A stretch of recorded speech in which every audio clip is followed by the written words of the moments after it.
Muffin, come here.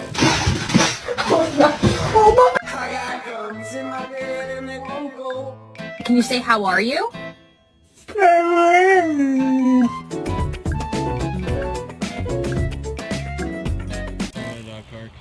She's doing really good. When I brought him the first time, he just barked and barked.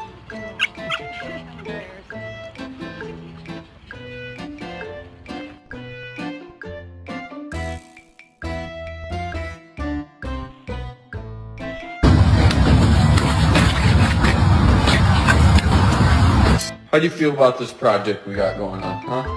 Oh,